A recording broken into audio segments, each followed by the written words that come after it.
Hi guys, we're going to do another chapter of The Land of Stories, Book 1, The Wishing Spell by Chris Colfer. Today we're going to do chapter 5. Let's see. Okay, chapter 5 is called From the Mouth of a Frog. Okay. Alex was no longer in her bedroom. She was falling into a world of light. She fell farther and farther, faster and faster. She was dizzy and scared. She screamed out for help but couldn't hear her own voice. Would she ever stop falling? Was she going to die? Was she dead? She wondered if she would ever see her family again. She could hear birds chirping and trees blowing in the wind. The noise seemed to get closer and closer, but she just kept falling and falling, not knowing where she was falling to. "Ouch!" Alex said, hitting the ground. Her impact was hard enough to hurt, but not hard enough to seriously injure her. Had it not been for the rough landing, she would have thought she was dreaming for sure. Alex quickly got to her feet. She felt her pulse to make sure her heart was still working. She was still alive from what she could tell. She was thankful to have finally stopped falling. But where exactly had she fallen to? She was standing on a dirt path in the middle of a thick forest. The trees were tall and dark, with bright green moss covering their trunks. The sun's rays shined through a light mist. Birds squawked from high in the trees, and if she listened closely enough, she could hear a tiny stream in the distance. Alex spun around, looking in all directions. Her breathing increased as she took in her new surroundings. Was she overreacting, or not reacting enough to what had just happened? And what exactly had just happened? She looked up to see if there was an opening she had fallen through, hoping to see some sort of window into her bedroom. But all she saw were tree branches and the sky above. "Where am I?" she asked herself. Ah! As if he had fallen right out of thin air, Connor landed hard on the ground beside his sister. He was pale and screaming, and his limbs were stretched out in all directions. "Am I alive? Am I dying? Am I dead?" he asked from the ground with his eyes tightly closed. "You're alive!" Alex told him. She had never been so happy to see him. "Alex, is that you?" Connor asked. He slowly opened his eyes one at a time and looked around. "Where are we?" he asked as if she helped him to his feet. "It looks like some kind of forest," she said. It was unlike any forest they had ever seen, in real life at least. The colors were so vivid, and the air was so crisp. It was as if they had fallen into a painting Alex was positive she had seen before. "Look," Connor said, pointing at the ground.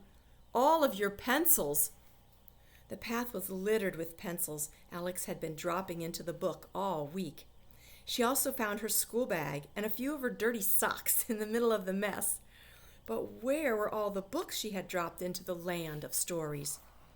"So this is where they all went," Alex said. "But where is here?" Connor asked. "How far from home are we?" Alex couldn't answer him. She was starting to become just as worried as he was. They were worse than lost. "This is all your fault, Alex," he said. "My fault?" Alex yelled. "We wouldn't be here if you had just knocked on my door instead of barging in like the house was on fire." "I knew you were planning this," Connor said. "I had to stop you." "I wasn't planning on going into the book. I was just testing it out," Alex explained. "You didn't have to follow me here." "Oh, sure. I was just supposed to stop, leave you in the book by yourself," he exclaimed. "What was I supposed to tell Mom when she got home? 'Hi, Mom. Hope you had a good day at work. Alex fell through a book. By the way, what's for dinner? Give me a break.'" Connor began jumping upward as high as he could. "What are you doing?" Alex asked. "We fell from somewhere up here." There's got to be a way back, he said, but all his jumping was pointless. Connor eventually tired himself out. He took a seat on the ground against a tree trunk. What if we were transported to another country or something? Connor asked. His forehead became more wrinkled the further he thought about it. What if it took us to Canada or Mongolia or somewhere? How long is it going to take for Mom or someone to find us? Suddenly the ground started shaking. A powerful rumbling had consumed the forest. The branches of the trees shook, and the small rocks on the ground began jumping as something massive moved closer to them. What's happening now? Connor yelled. Take cover, Alex said. She grabbed her bag, and the twins ran off the path into the forest a little way and took refuge behind a particularly wide tree. They couldn't believe what they were seeing.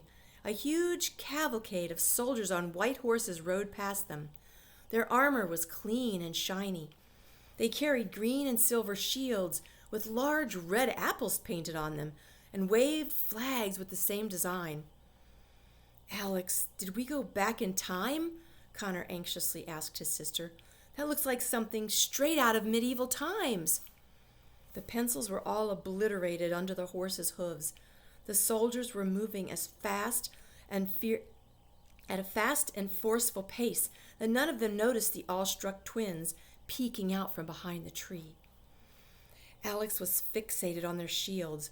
A red apple was such an odd thing to be displayed on a shield, but there was something familiar about it. She couldn't put her finger on it. The rumbling slowly faded away as the soldiers disappeared down the dirt path. The twins both stayed behind the tree for a few moments, making sure the coast was clear. I don't know about you, but I've had about as much excitement as I could handle for one day, Connor told Alex. A poster pinned to a nearby tree caught Alex's eye. She walked over to it and pulled it off the tree for further inspection. It was old, with faded writing and a picture of a disgruntled-looking little girl with curly blonde hair that was centered on it. The poster read, Wanted, dead or alive, Goldilocks, for burglary, thievery, and running from the law. Alex's face went white. She stopped breathing for a moment. She had realized where they were. No wonder the trees had been so recognizable. She had seen pictures of them so many times growing up. The book had taken them to the exact place she had hoped. Is it possible? She asked herself. The wheels in her head had never spun as fast as they were now. Is what possible? Connor asked. Do you know where we are? I think so, Alex told him. Where? Connor asked, fearing the answer. Connor, we went into the book, she explained. But he wasn't following her. I think we're actually in the land of stories. She handed him the wanted poster and he read it. His eyes grew as wide as a lemur's. No, no, no, this cannot be happening. This is crazy, he said, shaking his head. He handed the poster back to his sister as if it were infected with rabies. He couldn't believe what she was saying. He didn't want to believe what she was saying. Are you telling me we're in the fairy tale world? I'd recognize this forest anywhere. It's straight out of Grandma's book, Alex said with an unplanned smile. But it makes perfect sense. Where else would it have taken us? We just fell through a book? Nothing makes sense, Connor said. So, are we stuck here or what? How do we get home? I don't have all the answers, Connor, Alex said. Don't forget, all this just happened to me, too. Connor began pacing around the trees with his hands on his hips. I can't believe I ditched detention and wound up in another dimension, he said. Alex was rather grateful her brother had come with her. After all, they had lived together all their lives and had been in the same classroom since kindergarten. She didn't know if she could handle being in a different dimension by herself. I hope you're happy, Alex, Connor said. I told you, you should have thrown that book into the creek. Enough with the blaming, Alex said. It doesn't matter how we got here. The point is, we're here now. What matters is finding someone who can help us get home. Excuse me, may I help you? Said a proper voice behind the twins. They jolted at the sound of another voice besides their own. They turned around to see who it had come from. Once they saw, they had both wished they hadn't. Standing behind Alex and Connor was what could best be described as a frog man. He was tall, with a wide face, big glossy eyes, and shiny green skin. He wore a dapper three-piece suit and carried a large glass jar of lily pads. Forgive me for eavesdropping, but I'm rather good with directions if you need some, he said with a very wide smile. Alex and Connor were so petrified that they were paralyzed. If they needed any more evidence that they were in the fairy tale world, this was their proof. You look awfully young to be in a forest by yourselves, the frogman said. Are you lost? Connor let out a high-pitched squeal that lasted much longer than it should have. Please don't eat us, he said, and dropped to the ground in a fetal position. The frogman looked down at him with a frown. Young man, I have no intention of eating you, he said. Is he always like this? The frogman asked Alex. Alex responded with a squeal almost identical to the one her brother had made. I know. Don't worry. I'm used to people screaming at me, the frogman told them. Get it out of your systems. The shock will only last a minute. We're sorry, Alex finally managed to say. It's just that where we're from, there aren't many, frog people? Sorry if that isn't the politically correct term for what you are. Connor let out another high-pitched noise. It wasn't a scream this time, but it was embarrassing nonetheless. The frogman studied their faces and paid special attention to their clothes. Where exactly are you from? Pretty far from here, Alex said. A piercing set of wolf howls echoed through the forest. All three of them jumped at the sound. The frogman looked around the trees with fear in his big glossy eyes. It's getting dark, the frogman said. We'd better get inside. Please follow me home. It's just a few minutes' walk from here. Nice try, Connor said. The wolf howls echoed again. This time they were much louder than the first. Wherever the wolves were, they were getting closer. I know I look scary now, said the frogman to the twins, but I'm nothing compared to some of the creatures that lurk around these woods at night. I promise I will not harm you. There was such concern in his eyes, it was hard not to trust him. The frogman took off at a brisk walk deeper into the forest. Alex nudged Connor. We better follow him. Are you crazy? I'm not going home with the giant frog, Connor whispered to her. What do we have to lose? Alex asked. Besides our lives, Connor said, but despite his protests, he was dragged up by his sister and pulled in the direction the frogman was leading them. The twins hurried behind the frogman for a good while. They zigzagged between the trees, jumped over the boulders and tree roots that stuck up from the ground. The deeper they went into the forest, the thicker the trees became. It got dark very quickly and was almost pitch black by the time they reached the frogman's home. Alex and Connor stayed close together. With every step, they second-guessed if they had made a smart choice going with this strange creature. This way, he said. The frogman brushed aside some dead vines growing over a large wooden door that was camouflaged into the side of a small hill. He pulled the door open and led the hesitant twins underground. He looked back into the forest, making sure they hadn't been followed, before shutting the door behind him. It was very dark underground. Alex and Connor were so close together, they could have been mistaken for Siamese twins. Forgive the mess. I wasn't expecting company, the frogman apologized and lit a lamp with a match. Alex and Connor didn't know what to expect from the frogman's home, but what they were seeing definitely wasn't it.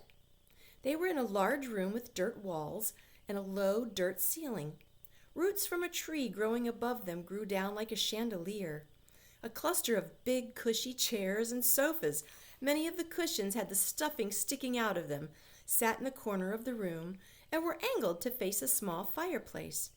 Nearby, teacups and pots hung from hooks over a tiny kitchenette. To Alec's delight, there were books everywhere. Shelves of books lined the dirt walls. Piles of books were stacked on every available surface and on the ground. It was as if the room were infested with literature. "Connor," Alex whispered close to him, "look around at this place.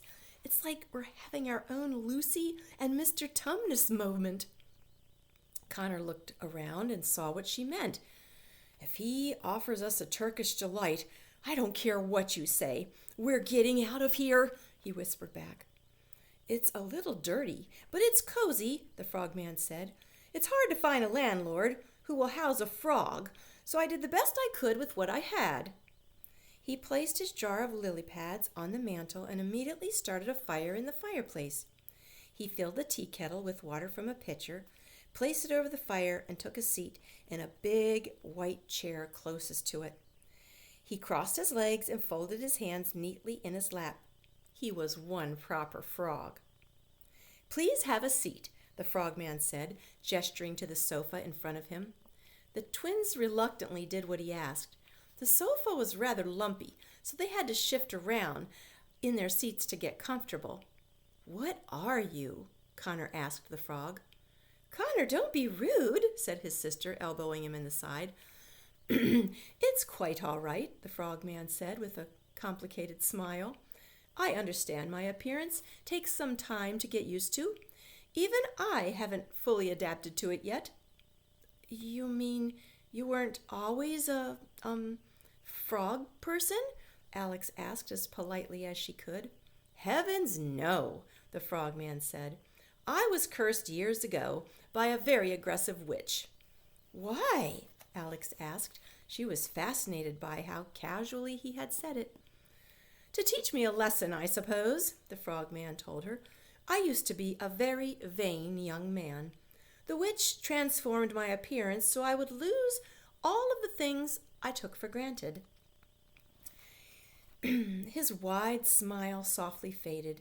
It had obviously been a long, painful experience for him, and he still had a sad sense of loss and longing about him.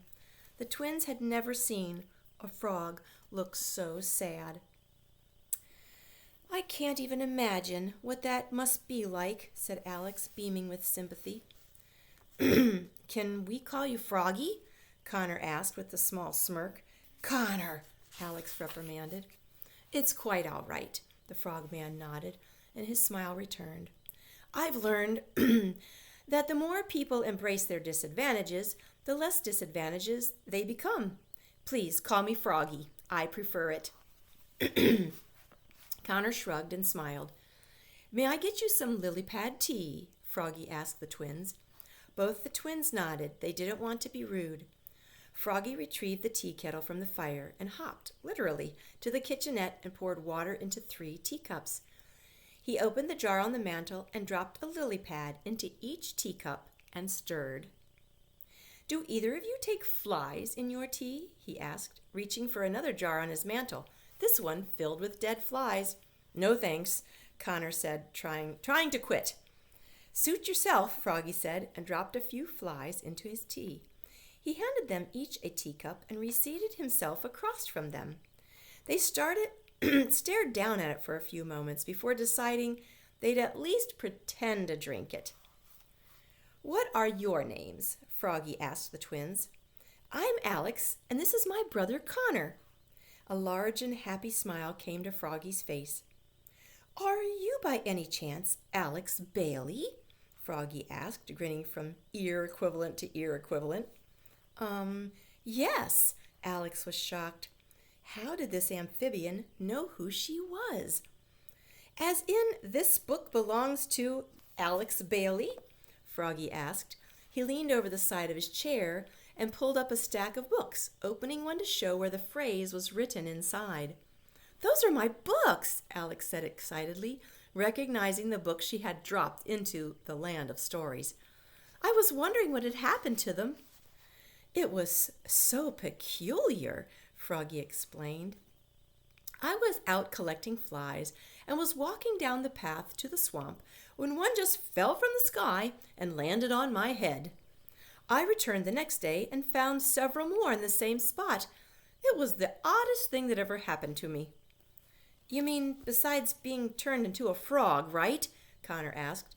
Because if I were you, that would be on the top of my list. Ouch! Alex elbowed her brother. Froggy ignored Connor and went on with his explanation. As you can see from my shelves, I love to collect books, especially when I'm not expecting to, he said. And these books were unlike any I had ever read. They described people and places I had never seen or heard of, and I thought I had seen it all.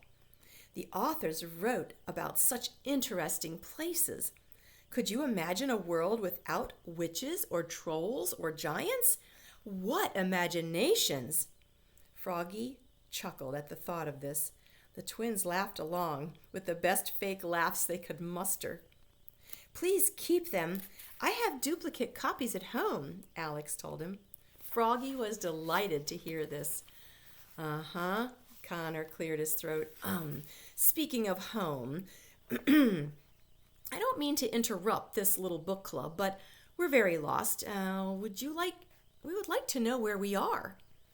Froggy's glossy eyes went back and forth between the twins, watching them closely. Oh, children, you wouldn't be here if you knew where you were, Froggy said. You're in the dwarf forests. He had expected to get some sort of worried reaction from the twins, but Alex and Connor just stared up at him with very little expression. The dwarf forests? Alex asked. What are the dwarf forests? You've never heard of them? Froggy asked, completely appalled. The twins both shook their heads. It's a very dangerous place, Froggy told them. It's the only designated area of land without a ruler or a government. It's a kingdom where everyone is their own king. It used to be populated by dwarves who worked in the mines, but now it's full of criminals and fugitives mostly. It's a place where people go when they don't want to be found. Knowing they had not only traveled into another world, but were in a dangerous part of that world did nothing to help the twins' anxiety level. Are there other kingdoms? Alex asked. Froggy was stunned. It was as if she had asked him what color the sky was. However, he seemed to be enjoying their unfamiliarity. Of course, he said. There's the Northern Kingdom, the Sleeping Kingdom, the Charming Kingdom, the Corner Kingdom, the Fairy Kingdom, the Red Riding Hood Kingdom, the Elf Empire, the Dwarf Forests, the Troll and Goblin Territory. How could you possibly not know this? This was difficult for the twins to wrap their heads around. How big was the fairy tale world? Their puzzled faces inspired Froggy to hop out of his seat, cross one of the bookshelves, and return with a large, rolled-up scroll. He handed it to the twins, and they unrolled it. It was a large, detailed map of the new world they were in. The fairy tale world was a wide continent bordered by mountain ranges and covered in forests with castles and palaces and villages scattered all around. The Northern Kingdom was the largest of the kingdoms and took up most of the top of the map. The second largest was the Charming Kingdom, spread across the south. The third largest was the Sleeping Kingdom, which stretched along the east. The dwarf forests covered the majority of the west. The tiny Corner Kingdom was tucked away in the southwest corner of the continent. In the northwest corner was the Elf Empire. In between the Charming Kingdom and the Sleeping Kingdom was the Fairy Kingdom, and just above that was the Troll and Goblin Territory. The Fairy Kingdom looked beautiful, as it was very colorful and seemed to sparkle on the map. The troll and goblin territory looked frightening and appeared to be surrounded by large boulders and rocks, preventing anything from going in or coming out. In the very center of it all was the Red Riding Hood Kingdom, circled by an unmistakable brick wall of gigantic proportions. Alex and Connor couldn't believe it. The world they had grown up hearing about was real. It was all real. And it was bigger and better than they ever could have imagined. Alex couldn't help but get emotional. Tears began to flood her eyes. Together, all the kingdoms create the happily ever after assembly, Froggy explained. The happily ever after assembly? Connor asked with a slight touch of sarcasm in his voice. It's the organization formed to uphold the treaty of all the rulers, signed so that all the kingdoms could live in peace and prosperity, Froggy told them. Sounds like our United Nations, Alex whispered to Connor. All the kingdoms have their own traditions and celebrated histories, Froggy went on. And there are kings and queens, I'm assuming, Connor asked. Oh, yes, Froggy said. The Northern Kingdom is ruled by Queen Snow White. The Corner Kingdom is watched over by Queen Rapunzel. The Sleeping Kingdom, formerly known as the Eastern Kingdom, was renamed after the dreadful curse under which it was placed, is governed by Queen Sleeping Beauty. And of course, the Charming Kingdom is ruled by King Charming and his wife, Queen Cinderella. Wait, are these the current monarchs? Alex asked, with a spark of excitement in her eyes. You mean Cinderella, Snow White, Sleeping Beauty? They're all still alive? Oh, of course they are, Froggy said. Oh my goodness, that's wonderful, Alex said excitedly. Isn't that wonderful, Connor? Whatever, Connor mumbled. How old do you think they are? Froggy asked. Queen Snow White and King Charming have only been married a few years. Queen Cinderella and King Charming are expecting their first child soon. Queen Sleeping Beauty and King Charming are sadly still trying to restore their kingdom to consciousness after that horrible sleeping spell it was placed under. Wait, Connor said, are you saying all these queens are married to the same guy? Certainly not, Froggy said. There are 3 King Charmings. They're brothers. Of course, Alex said. Snow White, Cinderella, and Sleeping Beauty all married Prince Charming. There's more than one. How come I never thought about that? Connor's eyes were fixated on the map. He kept searching for some kind of road or bridge that would lead them back home, but he found nothing. Why are there a bunch of rocks around the troll and goblin territory? Connor asked. As punishment, Froggy said.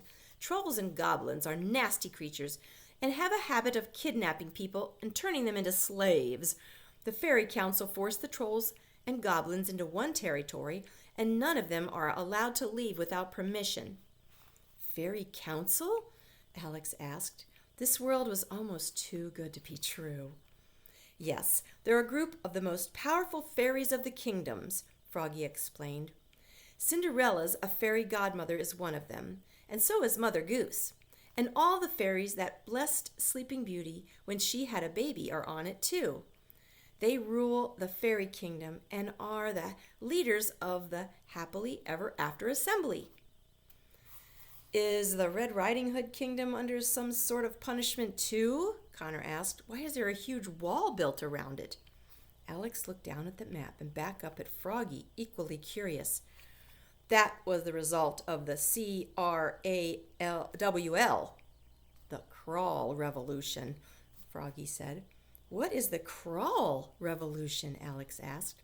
The Citizen Riots Against Wolf Liberty, Froggy explained.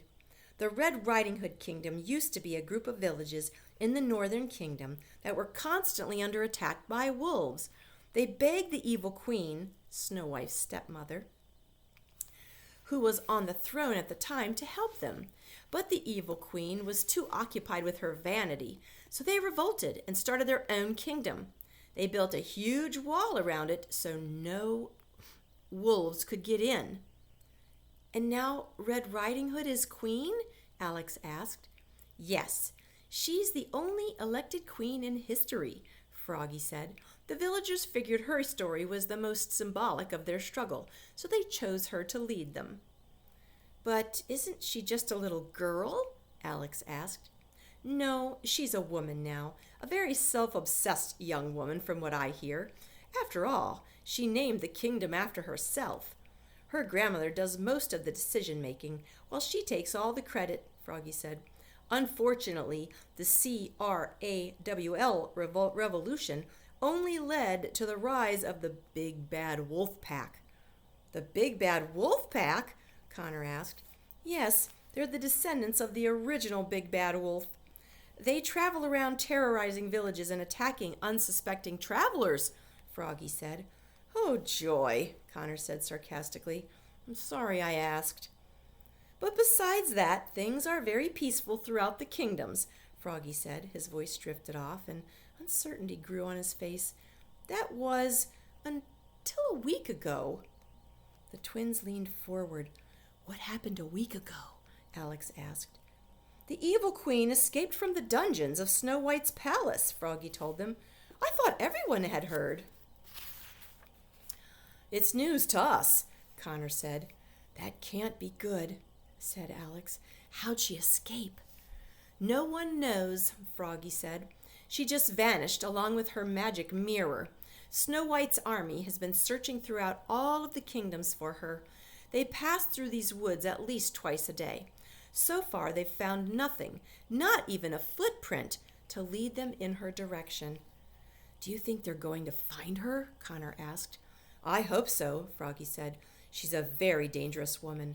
She's the only queen in history to lose her throne. I couldn't imagine the revenge she must be seeking. Who knows what she's planning to do next? Alex suddenly became very tense.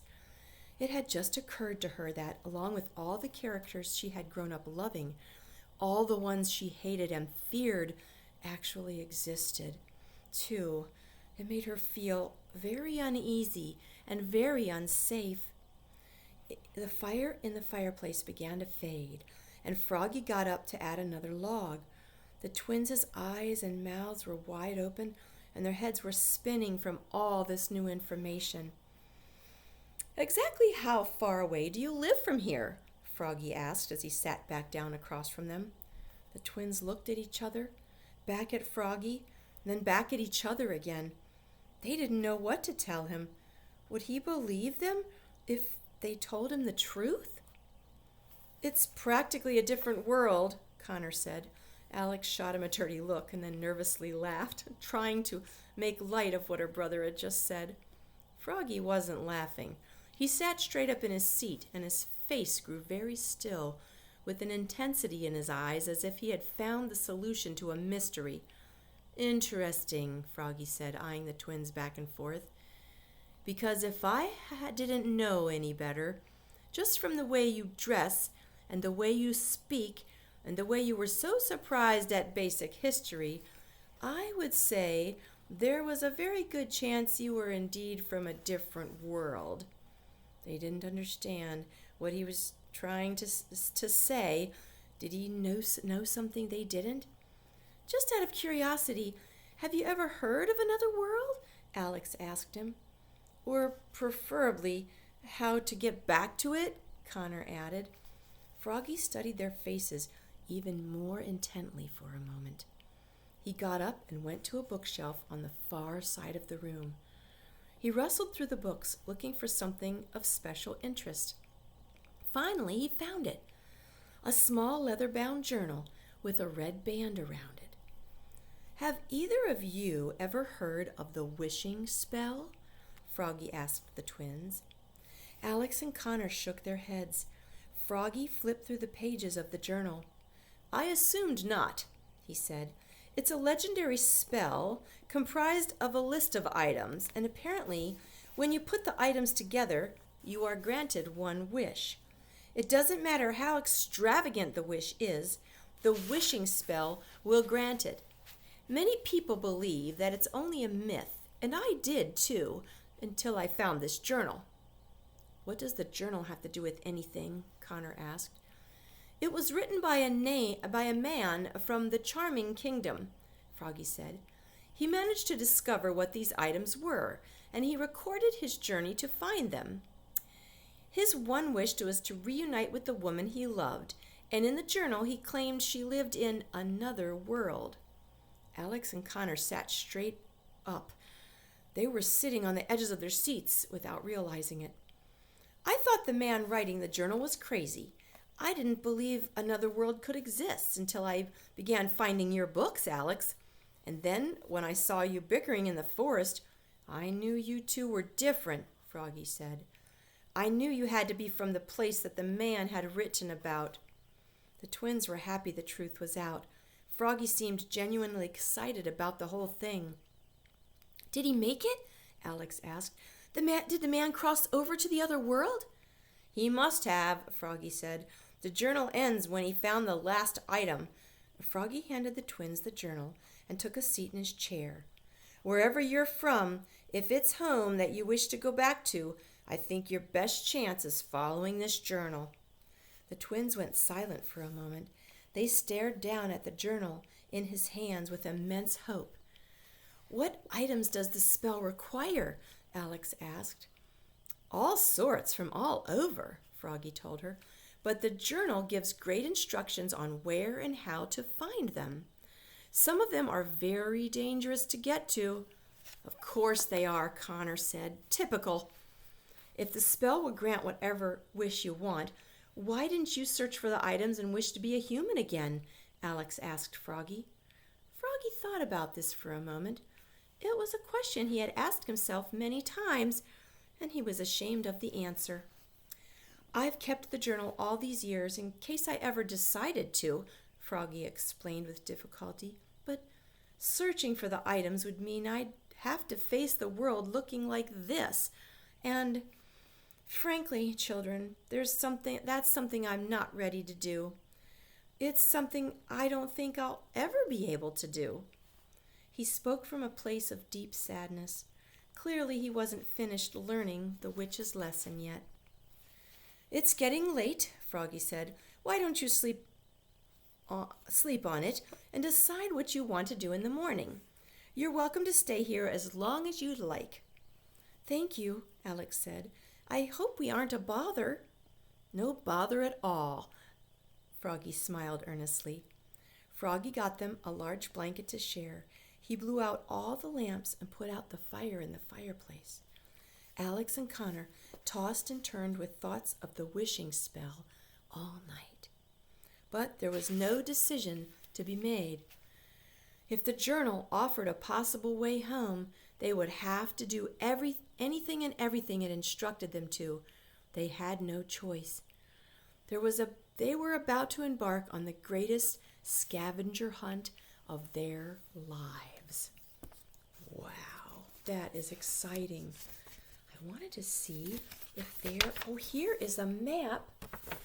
The map that Froggy described and showed them from the book. You see all the places? The Corner Kingdom, the Dwarf Forest, the Elf Empire, the Northern Kingdom, and the other places. Let's see. You see them? The Sleeping Kingdom. Yes, all those places. Mermaid Bay. Oh, and a hidden place. The Troll and Goblin Territory and the Fairy Kingdom. Here's the Mermaid Bay, the Troll and Goblin Bay place. And there's something up here that you didn't mention called a hidden place. I bet we'll read about that. Well, stay tuned for next chapter. Love you guys. Bye.